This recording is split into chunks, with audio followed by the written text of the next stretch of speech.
They called me Ghost Girl, not because I was mysterious or intimidating. No, because I was invisible, so quiet, so unremarkable, that teachers would forget to call my name during attendance. Students would bump into me in the hallway and apologize to the air, not even seeing me.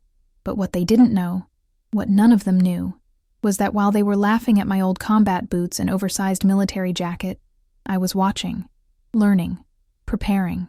You see, I wasn't just any invisible girl sitting in the back of Jefferson High. I was Staff Sergeant Sarah Martinez, U.S. Army Special Forces, on medical leave. And the day I walked into that classroom wearing civilian clothes instead of my uniform, I made a choice that would change everything. I chose to hide who I really was, and that choice would save every single life in that building. The fluorescent lights buzzed overhead like angry wasps as I slipped into AP History 3 minutes after the bell. Mrs. Henderson didn't even glance up from her lesson plan. To her, I was just another troubled transfer student from that military family. If only she knew that 6 months ago I was leading reconnaissance missions in Syria, that these hands she saw fidgeting with a broken pencil had diffused improvised explosive devices, that this brain she assumed was slow and damaged had memorized every exit, every blind spot, every potential threat in this school within my first week. "Sarah?" Mrs. Henderson's voice cut through my thoughts. "Can you tell us about the significance of Pearl Harbor?" Snickers rippled through the classroom. Madison Walsh, the queen bee sitting in the front row, turned to whisper something to her followers. I caught the words freak and PTSD case.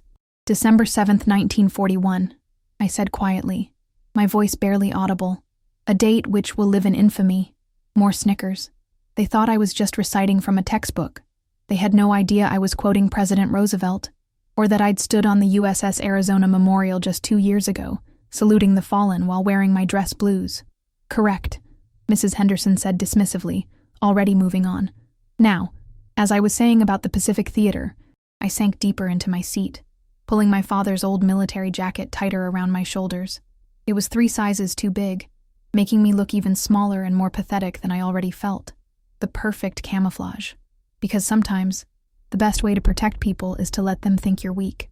The cafeteria was a battlefield I'd learned to navigate carefully. I sat alone at the table closest to the emergency exit, methodically eating my sandwich while scanning the room. Old habits die hard. "Look at her." Madison's voice carried across 3 tables. "She probably thinks those army boots make her tough. My dad says most military people are just too stupid for college." Her friends erupted in giggles.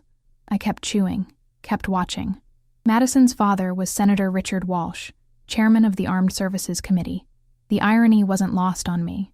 What was lost on Madison was the fact that I had a bachelor's degree in international relations from West Point, that I spoke 4 languages fluently, that I'd been personally commended by 2 different generals for my service, but none of that mattered now. Here, I was just the weird girl who jumped when locker doors slammed, the girl who wore long sleeves to hide the shrapnel scars on my arms, the girl who couldn't sleep without checking every window lock twice. Principal Davidson walked through the cafeteria, making his usual rounds. His eyes passed right over me, just like everyone else's. He saw a troubled kid from a military family, dealing with trauma and adjustment issues. He didn't see the way I'd cataloged every person in this room, how I'd noticed the new substitute teacher who kept checking his phone nervously, how I'd memorized the schedule of every security guard, every janitor, every person with access to this building. He didn't see me at all, and that was exactly how I needed it to be. 3 weeks into the semester, I'd perfected the art of invisibility.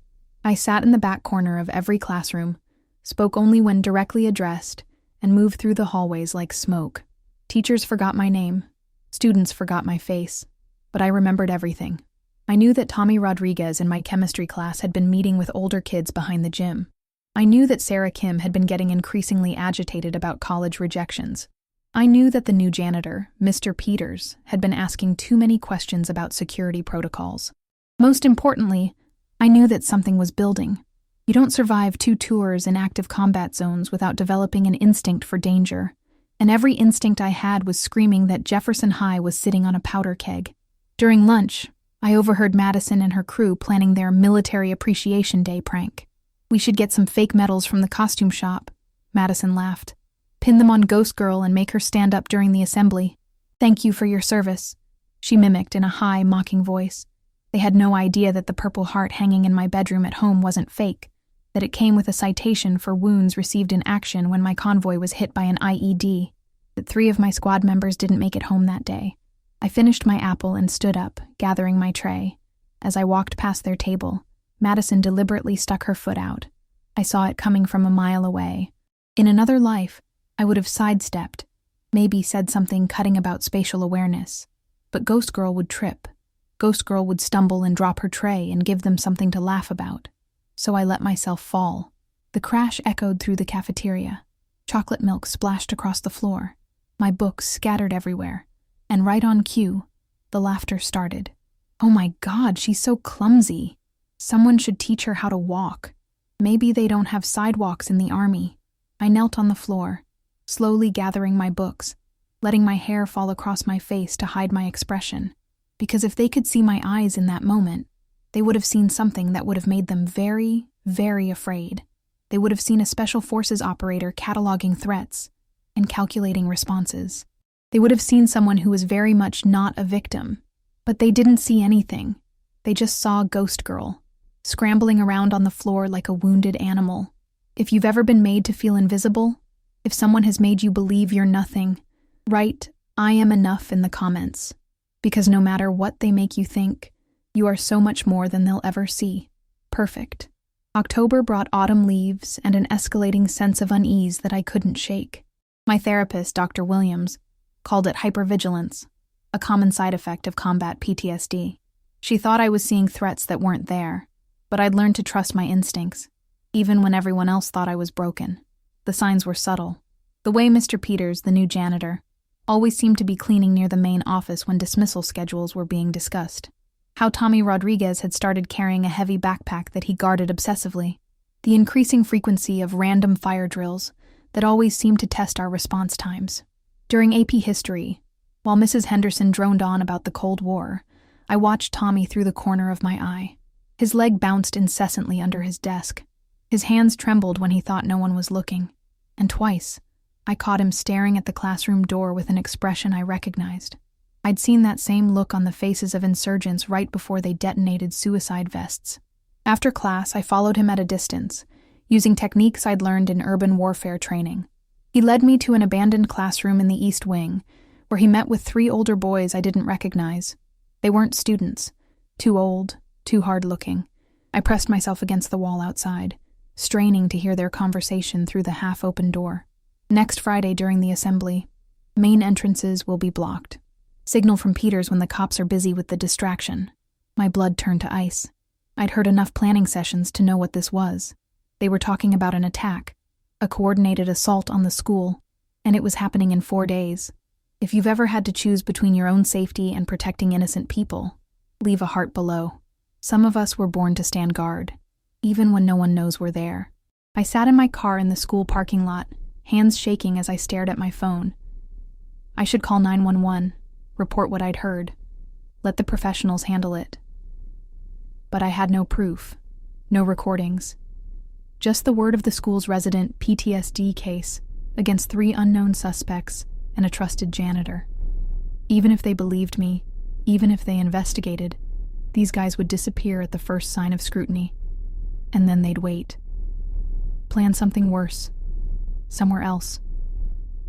I thought about my squad leader, Sergeant Torres, who used to say, "Sometimes the right thing and the smart thing are 2 different animals, Martinez. Your job is to figure out which one serves the mission." My mission now was simple: protect the innocent people in that school, even if it meant revealing everything I'd worked so hard to hide. That night, I went into my father's study and opened the locked cabinet where he kept my military records. My real records. The ones that showed I wasn't just some damaged veteran struggling to adjust. Staff Sergeant Sarah Martinez, Army Special Forces, counter-terrorism specialist, expert marksman, hand-to-hand combat instructor, 2 tours in Afghanistan, 1 in Syria, countless classified operations that would never see the light of day, and somewhere in that stack of commendations and citations was the reason I'd been sitting in the back of high school classrooms instead of leading soldiers, the medical evaluation that had saved my life and ended my career. Subject exhibits signs of severe PTSD following IED incident. Recommend immediate medical leave and psychological evaluation. Not recommended for active duty until further notice. The therapist was right about one thing. I was broken, just not in the way they thought. I wasn't broken by what I'd seen. I was broken by what I'd had to leave behind. Friday morning arrived gray and cold, with the kind of autumn wind that strips leaves from trees and sends them dancing across empty parking lots. I sat in my usual spot in AP History, watching the clock tick toward 10 a.m., when the monthly safety assembly would begin. Tommy Rodriguez wasn't in class. Neither was Sarah Kim, who I'd noticed talking to the same group of older boys yesterday after school. The pieces were falling into place, and the picture they formed made my stomach churn. This wasn't just some random shooting. This was bigger, more coordinated. At 9:45, Principal Davidson's voice crackled over the intercom. All students and staff, please proceed to the gymnasium for our monthly safety assembly. Move in an orderly fashion and wait for further instructions. I didn't move. Not yet. Mrs. Henderson looked at me with that familiar mixture of pity and annoyance. Sarah, you need to go to the assembly. I'll be right behind you, I said quietly. Just need to grab something from my locker. She sighed and left with the rest of the class. Within minutes, the hallways were empty, except for the echoing footsteps of the last stragglers heading toward the gym. I waited until the sounds faded completely. Then I reached into my backpack and pulled out something I hadn't touched in 6 months. My tactical knife. I'd kept it, even after my discharge, even after the doctor said I needed to separate myself from reminders of my military service. Some habits are too deeply ingrained to break, and sometimes old habits are exactly what the world needs. The gymnasium was packed. 800 students and 50 faculty members, all sitting in neat rows on bleacher seats, listening to Principal Davidson talk about emergency procedures and safety protocols. The irony was suffocating. I positioned myself at the back of the gym, near the main entrance, where I had a clear view of all exits and could monitor everyone entering or leaving. From here, I could see Mr. Peters standing near the equipment room, checking his phone repeatedly. At exactly 10:15, the fire alarm went off. Not the monthly drill alarm. This was different, louder, more urgent, and it was coming from the east wing, far from the gymnasium. Everyone remain calm, Principal Davidson announced over the chaos. This is likely just a malfunction. Stay in your seats while we investigate.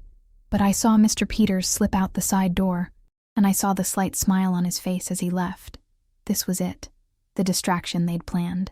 I moved quickly but quietly along the back wall, heading for the main entrance. If this was following standard terrorist protocol, they'd wait for first responders to be drawn away by the fire alarm, then strike when everyone was trapped in a confined space. As I reached the doorway, I saw them, 3 figures in dark clothing, moving across the parking lot toward the school, each carrying a large duffel bag, moving with the kind of purpose that made my blood run cold. I had maybe 2 minutes before they reached the building. 2 minutes to decide between being invisible ghost girl or revealing who I really was. I thought about Madison Walsh and her cruel jokes, about Mrs. Henderson and her dismissive glances, about all the students who had made me feel small and broken and worthless. Then I thought about Sergeant Torres, bleeding out in a hospital bed in Germany, squeezing my hand and whispering, "Promise me something, Martinez. Promise me you'll never stop being a soldier. No matter what they tell you, no matter what uniform you're wearing, you'll always be a soldier." I pulled out my phone and dialed 911. "This is Staff Sergeant Sarah Martinez, U.S. Army Special Forces," I said, in a voice that hadn't been heard in Jefferson High's hallways. Clear, confident, commanding.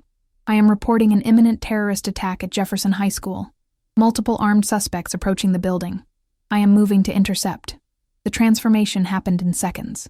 Gone was the hunched posture, the nervous fidgeting, the downcast eyes. In their place stood a Special Forces operative with 2 tours of combat experience and a perfect record of bringing her people home alive. If you're tired of hiding who you really are, if you're ready to stop pretending to be small, write "ready to rise" in the comments. Your moment is coming, and the world needs to see your strength. I moved through the school hallways like liquid shadow, every sense heightened, every instinct sharp as a blade. The fire alarm was still screaming, but underneath it, I could hear something else. Footsteps, multiple sets, moving through the east wing toward the gymnasium. They were already inside. I pressed myself against the wall at the intersection of the main hallway and the East Wing corridor, controlling my breathing, listening. 3 distinct sets of footsteps, heavy boots, moving in formation, professional. This wasn't some random school shooting by disturbed teenagers. This was a coordinated assault by trained operators, which meant I was no longer dealing with kids making bad choices. I was dealing with people who knew how to kill efficiently and without hesitation. Good, because so did I. The first figure rounded the corner carrying what looked like an AR-15 with extended magazines. He was scanning left to right, weapon at ready position, moving with military precision. He never looked up. I dropped from the ceiling tiles where I'd positioned myself, landing silently behind him. My tactical knife found the pressure point on his neck before he could turn around. He went down without a sound. 1 down, 2 to go. I picked up his weapon, checked the magazine, and moved forward. The familiar weight of military hardware in my hands felt like coming home after a long exile. In the distance, I could hear Principal Davidson's voice over the intercom, trying to maintain order in the gymnasium. 800 innocent people, trapped in a confined space, with 2 armed killers moving toward them. Not on my watch. The second attacker was smarter. He'd heard his partner go silent and was moving more cautiously, using classroom doorways for cover, weapon raised and ready. But he was hunting Ghost Girl, the invisible, traumatized veteran who jumped at loud noises and couldn't look people in the eye. He wasn't hunting Staff Sergeant Martinez. I used the PA system to my advantage, moving during the loud feedback bursts that masked any sound I might make. I shadowed him for 30 seconds, learning his patterns, his blind spots, his timing. He favored his right side, probably due to an old injury. He checked corners methodically but didn't look behind him often enough, and he was getting impatient, which meant he was making mistakes. When he paused to check his phone, probably wondering why his partner hadn't checked in, I struck. He spun around faster than I'd expected, bringing his weapon up toward my position. But I was already inside his reach, my knife hand moving in a precise arc that sent his rifle clattering across the floor. "Who the hell are you?" he gasped, holding his wounded arm. "Someone you didn't plan for," I said, zip-tying his hands with restraints I'd taken from the first attacker. "Someone you should have been afraid of." He stared at me with growing recognition. Not of my face, but of something in my posture, my voice, my eyes. "You're military," he whispered. "Was," I corrected. "Now I'm just a girl who sits in the back of the classroom." I left him secured and moved toward the gymnasium, where the third attacker was undoubtedly heading. The hardest part was still ahead, because this one would be expecting trouble. I reached the gymnasium, just as the third attacker was forcing his way through the main entrance. Through the small window in the door, I could see chaos inside. Students screaming, trying to run for the exits, teachers attempting to maintain order. And there was Principal Davidson, standing at the microphone, his voice steady despite the terror in his eyes. "Everyone please remain calm. Exit in an orderly fashion through the side doors. Do not run. Do not panic." The gunman raised his weapon. I didn't think. I didn't hesitate. I didn't worry about revealing my identity or protecting my cover. I kicked open the gymnasium door and stepped into the light. "Federal operator," I shouted, my voice cutting through the chaos like a blade. "Drop your weapon." 800 pairs of eyes turned toward me. Students who had mocked me, teachers who had dismissed me, administrators who had pitied me, all of them seeing me for the first time, really seeing me. The gunman spun toward me, bringing his rifle around. But he was operating on adrenaline and fear, while I was operating on training and muscle memory. My shot took him center mass before he could complete his turn. The gymnasium fell silent, except for the echo of gunfire and the distant wail of sirens. I stood there, weapon raised, scanning for additional threats, my body automatically falling into post-engagement protocols. Check for wounded, secure the area, account for all personnel. It wasn't until Principal Davidson approached me with his hands raised that I realized everyone was staring at me in complete shock. "Sarah?" he said, his voice barely a whisper. "Sarah Martinez?" I lowered my weapon and looked out at the sea of faces. Madison Walsh was sitting in the front row, her mouth hanging open. Mrs. Henderson was pressed against the wall, her lesson plans scattered at her feet. Tommy Rodriguez, who I now realized had been trying to warn someone about the attack, not participate in it, was staring at me like I'd just materialized from another dimension. "Staff Sergeant Sarah Martinez," I said clearly, my voice carrying to every corner of the gymnasium. "U.S. Army Special Forces, and I've been sitting in the back of your classroom for 3 months." The next few hours passed in a blur of sirens, flashing lights, and endless questions. FBI agents, local police, school administrators, reporters, everyone wanted to know the same thing. How had a teenage girl single-handedly stopped a coordinated terrorist attack? I sat in Principal Davidson's office, still wearing my father's oversized military jacket, watching through the window as crime scene investigators processed evidence. The 3 attackers were in custody, 2 wounded, 1 dead. Mr. Peters had been arrested trying to flee the scene. "I don't understand," Principal Davidson said for the 4th time. "You're 17 years old. How are you? How were you?" "I'm 19, I corrected quietly. "I enlisted at 17 with my parents' permission, served 2 tours before medical discharge. I was attending Jefferson High to finish requirements for my GED while dealing with readjustment issues." It was a sanitized version of the truth. The real story was classified and would remain so. The real story was that I'd been recruited for Special Forces at 18 because of my test scores and psychological profile.